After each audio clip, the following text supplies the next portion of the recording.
یو بل مسله چې هغه کوم خلک جانور اخلي نو هغې باره کې راځي چې یو جانور دی او عمر یې پوره دی،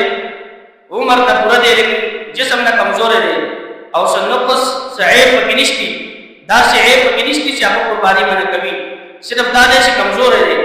او عمر یې پوره دی. نو اکثر کسان بیا هغې کې دا وایي لکه پهله ځل داسې یو مسله وشوه، یو کس سره بیا هغه قرباني واپس کړه او بله یې واخېسته، وروسته بیا یې وویل نو هغې کې هېڅ مسله نه وه،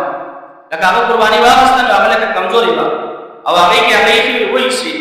نو چا ورته ووایي چې دا خو له د دریو سیو کېږي، دا خو د دریو کسانو ته دي کې ونه کېږي. حالانکې داسې خبره هم ده چې عمر یې پوره دی، کمزوري دي، دومره کمزوري چې هغه خپل ځای ته تلی شي او پاشي کېدې خوراک پوره کوي، نو دې کې اووه کسان شریک کېدی شي. اوس دا خلک چې کوم خبره کوي هغه د غوښې حساب سره به کوي چې دا غوښه د اووه کسانو نه پورېږي، نو غوښې له څوک نه کوي. نو که داسې قرباني وي کمزوري دي وي لیکن هغې کې اووه کسان چې دی هغه شرکت کولی شي او داسې هېڅ مسله نشته چې کمزوري دی نو دې کې به دوی یا ورکوي. ښه دا ده چې سړی ښه قرباني واخلي، ښه تکړه واخلي، لیکن که داسې واخېسته یا یې وس نشتي نو هغې کې دی پوره وهلی شي چې دی هغه جوړولی شي او دې کې هېڅ قسم چې دی هغه مسله نشتي. الله تعالی دې عمل کو توفیق راکړي.